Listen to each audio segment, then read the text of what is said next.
moms play such an important role in bringing the family together. I mean, you talk about this, Elaine, and you just mentioned a few examples of the way that mom creates that culture. Culture.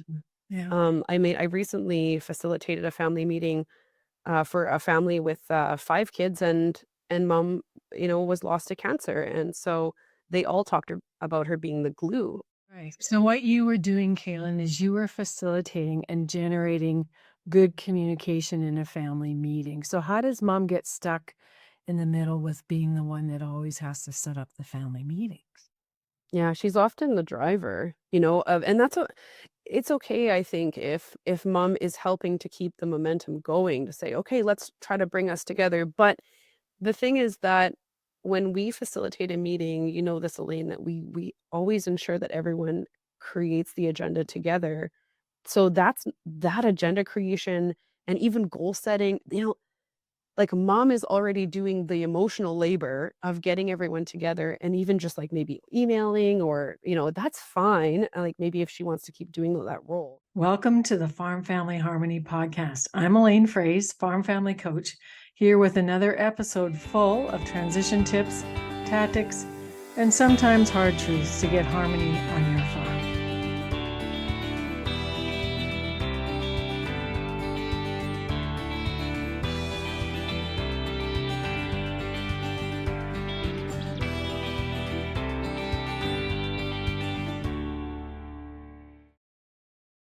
Hi there, folks. Welcome to another episode of the Farm Family Harmony podcast. I'm Elaine Fraze, Farm Family Coach, your host. This is episode 49. It's the middle of summer, and I'm excited to talk to one of our coaches from Farm Family Coach who identifies herself as a conflict nerd, which I think is awesome. So welcome, Kalynn Spain. Give us an update on what your life looks right now. You Yeah. So we're living at the farm. I'm working some odd jobs here and there. I'm actually in the MASC office and the ag office in Arborg, Manitoba, and they let me use their office space sometimes because I'm working here as an insurance adjuster on a casual basis over the summer, so that's been fun. And yeah, just feeling more settled at the farm, but also just focusing on our little 10-acre. Kyle and I have a 10-acre plot there. That's just our yard and our backyard. So the backyard is being cleared out, and so the kids can play in the back. It's beautiful. You can watch the sunset from there. It's so gorgeous. Yeah. So you have many roles. You're a farm family coach with our group, and you're working as a crop adjuster. You're raising 2 young children under the age of 4.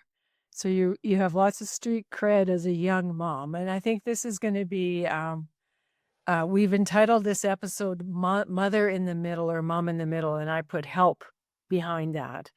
So what are you seeing, Kalynn, in your coaching practice and in your own experiences being the mom in the middle? What does that mean?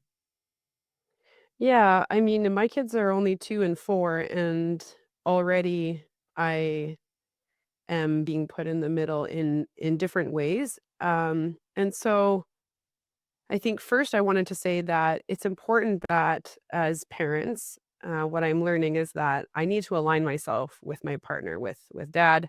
You know, him and I need to be on the same page about things. That's really important. And we see that when we coach families, sometimes mom and dad aren't aligned, and that's another conversation. That's definitely an issue sometimes. Um, so mom and dad need to come to their kids with a similar message and be aligned in parenting together.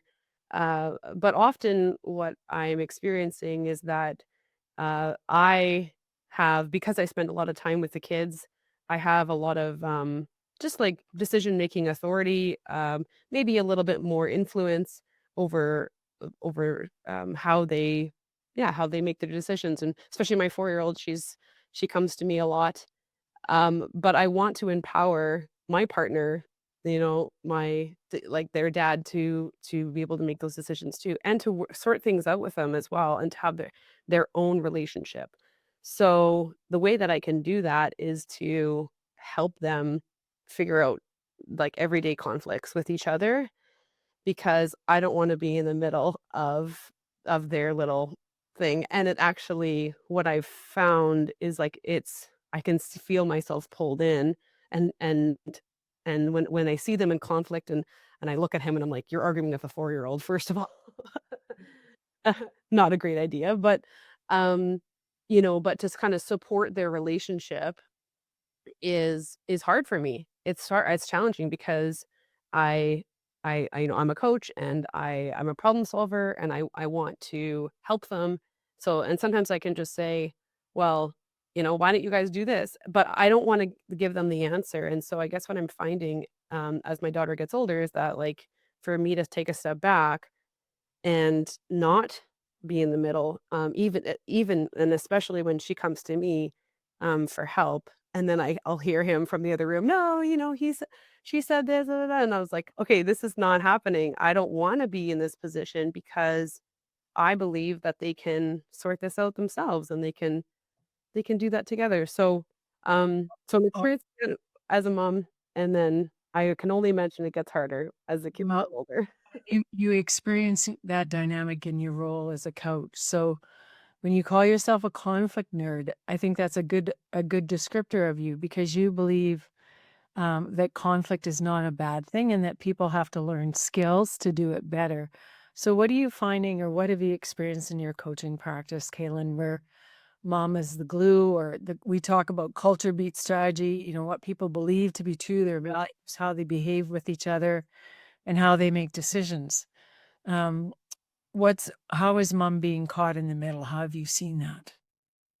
Yeah, so I think it's important to recognize that moms play such an important role in bringing the family together. I mean, you talk about this, Elaine, and you just mentioned a few examples of the way that mom creates that culture. Oh, yeah. I recently facilitated a family meeting for a family with 5 kids, and mom, was lost to cancer, and so they all talked about her being the glue, as you say. So, um, and that came up, and they didn't necessarily, uh, maybe give themselves enough time to grieve together. So the grief can come up in different ways and can kinda crop up and as people process that loss, and, recognizing that mom had played a huge role in, helping them have maybe some difficult conversations. And so when we look at families, and a lot of families that I do work with and in their coaching practices, that it's mom is such an important part of the family harmony piece, but that does put her in a difficult position if, everyone's coming to her and not necessarily talking to each other. Um, Right. or if people are relying on mom to give them a certain pieces of information that they could get somewhere else or that they could talk with each other. So you could kind of see where it's like a slippery slope a little bit where mom can be both the source of information and comfort and harmony, but also start to have, people start to depend on that a little bit and then get a little bit lazy, what I call lazy in relationship. Right. Because if mom is doing that heavy lifting, that emotional lifting, then people aren't working out their conflicts together. Or people aren't working on their own stuff. I remember having Yeah.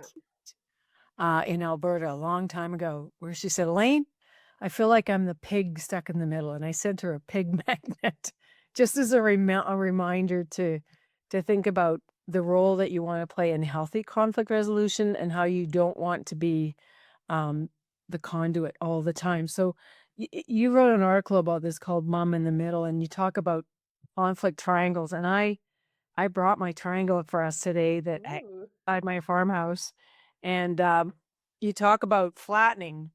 I'll just lay it here. I never use it. It's a nice ornament for my front door. It doesn't We have so much noise in our yard from the seed plant and the trucks, you probably couldn't hear it anyway, but this is a very good prop for us today, Kaylin, for those watching this on YouTube and for those of you listening on the podcast. What does it mean to flatten the triangle if mom is getting stuck in the middle? Describe what has to happen. Yeah, so just as I named an example of with my four-year-old and my partner, it's like it it's in that moment where if you're the mom and someone comes to you and asking for help and saying, then it's so tempting to say, "This is my answer. This is what you could do," to ask, "Well, what do you think you could do?" Or, "What do you want the outcome to be?" Or, "I wonder, let's just wonder together." And there's ways that mom can support. There's ways that mom can provide comfort and provide harmony while encouraging the other person to talk to, you know, the other party. So in the case of my daughter, I encourage her, go to dad, go back to dad and talk to him about that, or tell him how you feel. If you're upset, tell him. So I I mean, moms can take what basically is a coach approach, and kind of wonder together with that person. You can provide a listening ear, but the solution is up to the other person, and it's the triangle and making the triangle. But it's like, And if the mom is at the top, the mom is saying, "Well, you need to go back to that other person and start talking to them." so let's ratchet this up 10x. You're dealing with a 4-year-old. Now you're dealing with a 40-year-old, Kaylin, in Yeah, a coaching situation. And mom has got a 40-year-old coming in this door going, "You would not believe what your husband did." And then the father's coming in this door, "You would not believe what your son." And why is it all of a sudden her problem? right. Right? Yep. So how do you coach people listening to this who are my age, who are in their 60s, who have 40-year-old sons and daughters who are highly frustrated with the lack of succession or transition planning? This is a very common dialogue narrative that you and I hear often. So how does Mhm. the mom who's trying to do transition planning, how does she flatten the triangle? Yeah. Yeah, I think she can provide support, and I've seen this in families before where, yeah, usually, the son, the successor, it's a little bit like, if he's in his 40s, he's already getting, like, really Daughters. frustrated. And just, like, at the point where feeling a bit burnt out in the conversations that are happening, or dad's not doing anything, or, this isn't happening quickly enough, that sort of thing. So I think there are ways that mom can support in that way, in that moment, and to still provide a listening ear, um, but also set some boundaries to say, well, like, because I do notice a little bit of burnout in moms as well, right? Where they're just tired of hearing the same old thing. And I mean, there are ways that they can set boundaries, say, like, "What do you want me to do about this? What, like, I," so to say, to draw, like, it's drawing a line. We've talked about healthy boundaries before being something that you do for yourself, that the other person, they have their own choice to make, but you have to do You're something for choosing yourself. for yourself. Mhm. Yeah, and so and I think for mom to take a step back and say, "You know what? I'm not gonna actually be a part of this," or and maybe not providing that listening ear if it's exhausting her, because maybe the venting is just draining her, and she feels, and it's really affecting her mental health. She's feeling exhausted and helpless, right? And not knowing what to do. So by actually drawing the line and saying, like, I can't listen to this anymore. I need you to do something about this, or I wonder what could you do about this, and putting it back to the other person, and putting the responsibility on them to, or I wonder what would dad say if you went to him right now, or here, what I'll listen to? I will listen to you coming up with a solution and coming up with a script that you could go to dad with, as opposed to just na na na na na na na na, the nattering. Well, It's and it's exhausting. interesting you mentioned the language of script too, because many times, and people can go to my website at Farm Family Coach and find the power of a letter, because 40-year-old son or 40-year-old daughter might want to sit down and actually write dad and mom a letter about their frustration, about their intent, and about what they really want that they're not getting. But if this goes on for too long, Kaylin, and mom's still stuck in the middle, tell me how coaching facilitation could help this family if they could get everybody to come to the table. Mhm. Yeah. Yeah, I did This a family, yeah. Mhm. family meeting where, yeah, mom was heavily involved in the middle.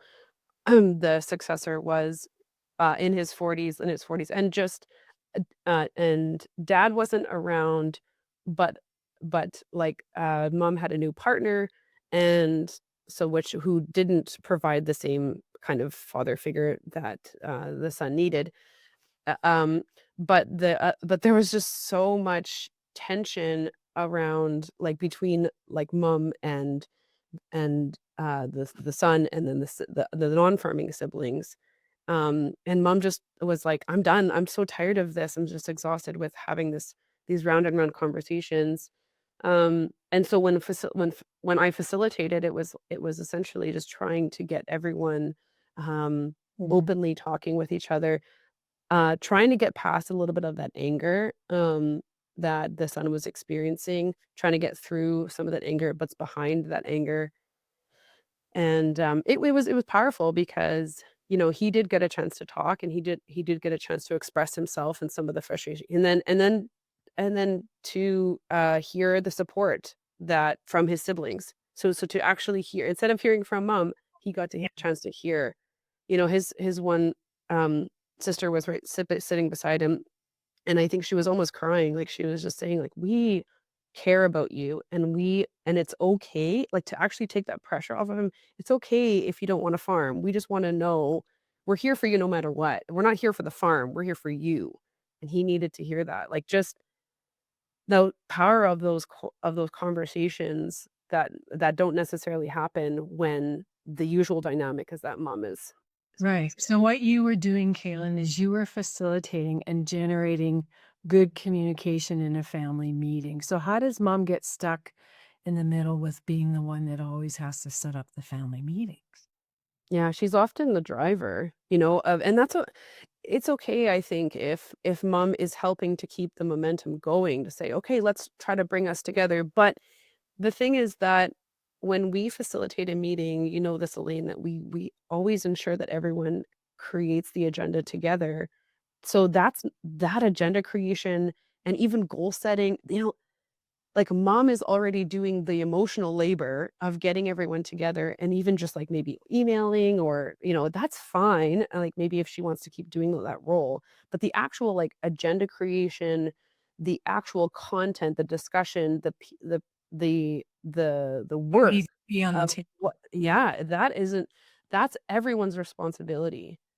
And so when you get to a family meeting, you can create the agenda together. You don't say, "Okay, well, mom, you called this meeting." And no, no, this is everyone's operation. This is everyone's, business together, that we can look at where and so if mom's been in the middle too long, then it's going to be a little bit uncomfortable at first to sort of break the ice. That's why people have icebreakers when they bring people together who are, either in conflict or haven't really talked about this kind of thing before. So just to ease the tension a little bit, and so I think there are ways if emotions aren't comfortable, if people aren't willing to talk about those things right away. I find some families, they don't really want to talk about, they want to treat it like a business meeting. That's fine. Then treat it like a business meeting. Everyone brings an agenda item or sends them ahead of time. Maybe mom takes the agenda items, puts them into a document, a shared document. They can be I've seen families, like, get really organized with this, where if they don't wanna talk about the emotional piece right away, they can just treat it strictly like a business meeting, and mom can help organize that, but everyone contributes to the agenda. Well, and I think it's important for listeners on this podcast to understand that in our process, excuse me, at Farm Family Coach, we get everybody ready for that meeting, not just the mom, but everybody who's coming to that meeting has pre-work and coaching done individually so that when Mhm. you bring the family together, they're prepared and have some understanding of what Of what they want. Yeah, that's what we're do I mean, that's essentially what we're doing, is we're helping people think about what they want. And so, you know, like, I think part of setting the agenda includes some actual, consideration, reflection. That's where we coach, right? Is like helping people think about, well, what do I want from this? And so setting a clear purpose ahead of time.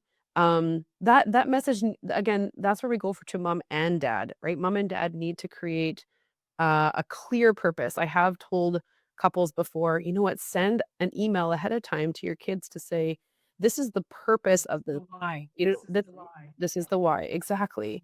And so then it kinda gives people thinking a little bit, and then they start to wonder, "What do I want?" right? What do I want from this? Now, part of the we have this going on right now with our membership group. A lot of parents who are getting pretty frustrated that they're getting a hard having a hard time pulling everybody who's active on the farm into that conversation. But talk a little bit. You mentioned about this family of 5 people who had lost the mom. And we've seen large families where everybody has an opinion or a desired outcome and expectation, but they're not talking in a formalized group situation about this.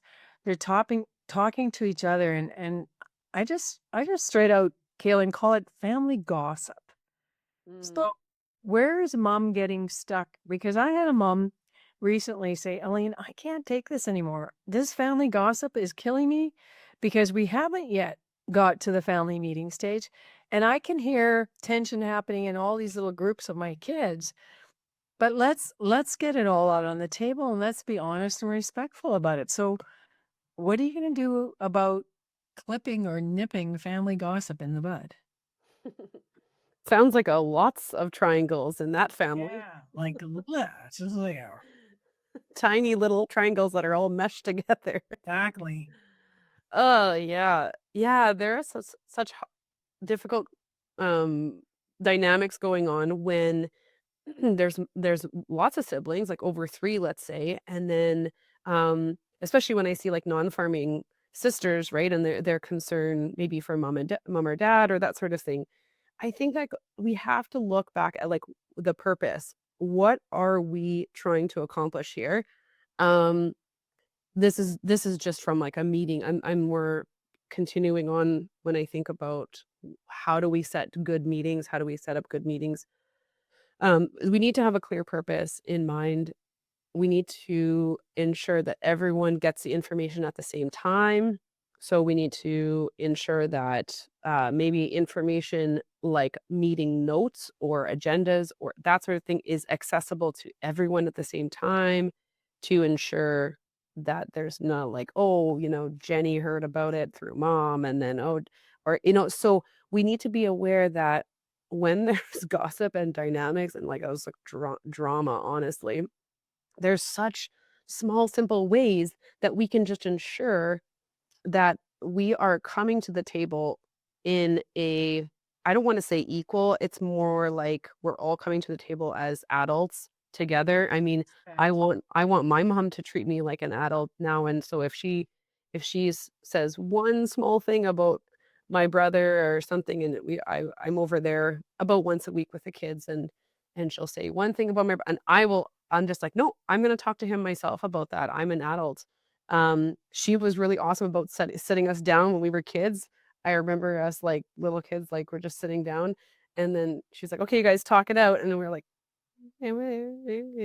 just these little kids trying but that set the foundation for my brother and I being able to talk through things now as adults. We're adults, so we need to be coming to the table, for a family meeting with, all having responsibility to not only contribute to that agenda, but then also, hearing about the meeting at the same time and hearing about, the purpose and understanding that, um, because it helps to set the tone of the meeting and of the conversation and to avoid some of that. Yeah. I also think, Kaylin, it also entails moms being a lot clearer about asking for what they need. Mhm, I need all of you children who are now adults to show up as adults.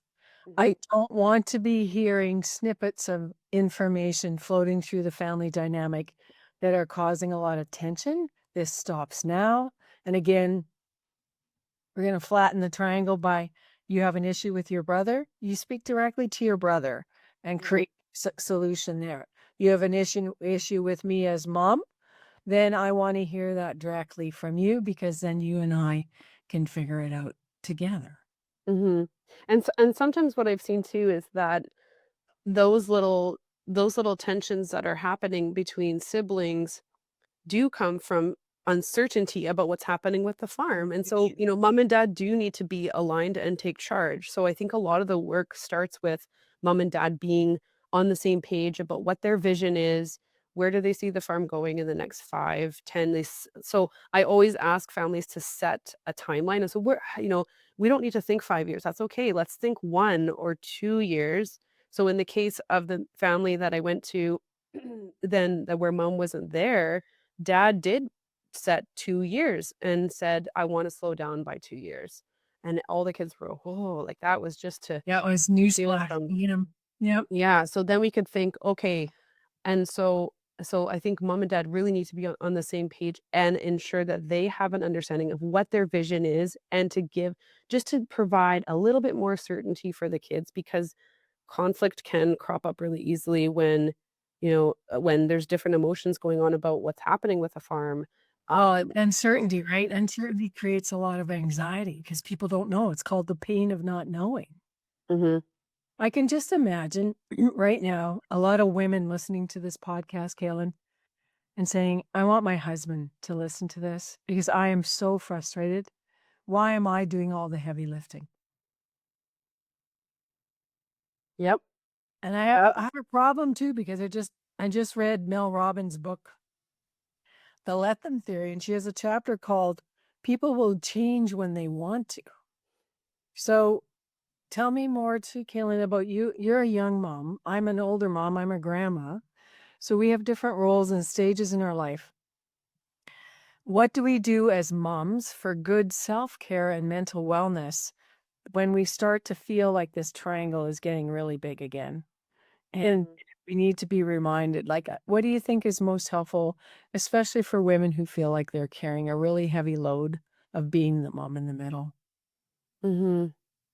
Well, I think if mom is feeling like she's at a place of somewhat burnout, so, Overwhelmed, uh, overwhelm, sometimes, mental exhaustion, tired. tired, maybe getting irritable or feeling down, like, this can come up in different ways, um, and so we don't want mom to just come to the meeting with all of that, we want mom to come with a clear head and with an open heart.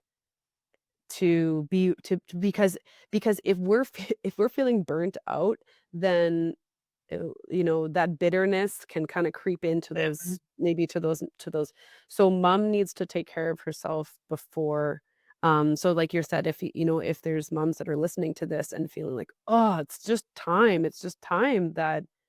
that I get my husband to listen to this," and like, "What?" Just and feeling like that feeling of isolation.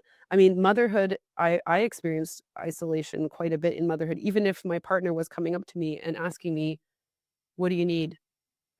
And I would just stand there, like the kids were like, "Ah," I felt like overstimulated. I was just like, "I don't actually know what I need." So, I think that there are ways, and I'm imagining it's only gonna get more crazy as the kids get older, but that, like, for mom to have her own sense of space. I was texting with a friend on the weekend about she works in agriculture, her husband's a farmer too. Our kids are the same age, but she works, like, full time, and they're just, like, in the grind, and, so she was saying, like, "Well, what do you do to fill your cup? Like, what do you really do to fill your cup, and what are small ways?" So for her, she was saying, like, "I just have, like, a hot cup of coffee, like, my cup." So, these tiny ways that we can take care of ourselves, You said um, as moms, and to give back whatever that looks like to us. um, I mean, we hear all the time online about, like, about well-being and self-care, and I think moms are calling bullshit on that a little bit because they're just like, "I don't have time for a bath. What are you talking about? Like, I don't wanna just light a candle and" like, that's not. I feel exhausted. I feel mentally exhausted. I feel, just, overwhelmed where I have trouble even identifying what it is that I really need. And so I think that, like, we can look at ways that mom can look after herself and also work with their partner, work with dad, work with, to help him also understand what it is that she needs. So I hope that the conversations that I'm having with my partner right now, um, he said, he always says, "I can't read your mind," like, as you say, love does not read minds. So I was like, "Well, just do that thing. Just do like empty the dish, whatever it is." So, but for me to be more in tune with my own needs and my own what needs to kind of get done, or what feels good to like for me to do for myself. Maybe it's going for a walk, maybe it's going for a run, that sort of thing. And then for to ask my partner to be more in tune with that. Um I hope will help set us up for success as parenting gets more challenging. And I So, and I think too, I was also reading Gordon MacDonald's, book this weekend called Ordering Your Inner World, and, I may have the title wrong, we'll get it right in the show notes. Just being aware of what you yourself have responsibility and control over in terms of your wellness. And you also talked about, clearing your head. And there's a lot of emotion that women carry. Dr. John Fass, many, many years ago, said women are the CEOs of the farm, the chief emotional officers. And I don't think that that's fair totally, because I think everyone needs to show up well as an adult and as a participant in the farm team and also in the farm family. And there can be people in the family that are part of the family circle that are not part, obviously, of the farming circle, right? So thank you so much, Kalynn, just for putting a flashlight on this topic again and going through your own life experience. I'm sure that what we also want to come across as coaches who deal a lot with communication and conflict resolution is you and I both believe that conflict is not bad, but conflict is a skill that needs to be learned. And you call yourself a conflict nerd.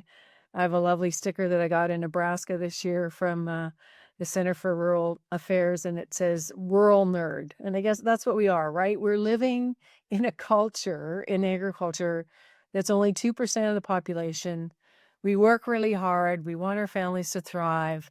And we need to have support with each other and for each other to continue that journey. And when people get stuck in the mud and in a rut, and I mean, really, really stuck, they have to ask for help to get towed out and get out. And so my curiosity is the folks that have been listening to us today hopefully know they don't have to do this alone. They don't have to continue being stuck in the middle. And we're here at Farm Family Coach to help provide coaching and conflict resolution. We have a conflict dynamic profile that people can do online to get better. And the families that you're working with, Kalynn, too, I think you're learning great lessons from them too, that you keep wondering and you keep imagining and you keep asking, how would you like and see this to be different? And that's what we're about as coaches, is that everybody in agriculture has a choice to be well and a choice to be better. And we want to help give some practical tips. So thanks for doing that today. How can people find you if they want to reach out to more to you as a young mom and someone who really loves to navigate conflict? yeah, so I'm on the coaching page, and my articles and podcasts are, I think some of them are close to my name there. And so I'm at yeah, I'm just Kalynn, Kalynn at farmfamilycoach.com. So, and I do a lot of our discovery calls as well, just connecting with people who are interested in learning about what coaching is and looks like.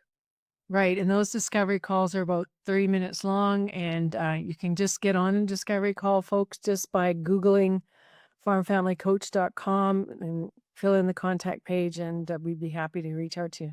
So, what books would you recommend that moms read? Do you have any special books right now or podcasts that we can put in the show When notes? we actually take the time to read. Oh, no, that's another thing you don't have time to do. But So that's a I gift. can't, yeah. That's a gift to yourself, honestly, to read. I've been thinking about reading an actual novel. I can't remember the last time I read a novel, Okay. but yeah, I really love, Bittersweet by Susan Cain. Mhm. I've mentioned it a couple times, and just in some of that grieving around in motherhood as well, that as we watch our children grow and change, that, there is a grieving there that happens in letting go. Yeah, and I also read, I mean, the nonviolent communication we've Yes. usually talk about quite a bit. and that's another good resource that I like to Yeah. yeah, as a conflict nerd, I just read, like, conflict stuff on my on my free time. That's why I think a novel would, you know, Would rest your brain. probably. All right. So we want to thank you for your time today. Again, I think the takeaway from this podcast, folks, is to flatten your triangles and make sure that just because there's drama, you don't have to attend the performance, but you do want to wonder about what the solutions are. And for all of you spouses out there that are frustrated that not everybody's on the same page, keep talking, keep experimenting, keep listening, and keep creating solutions for those next steps. So thanks so much, Kalynn.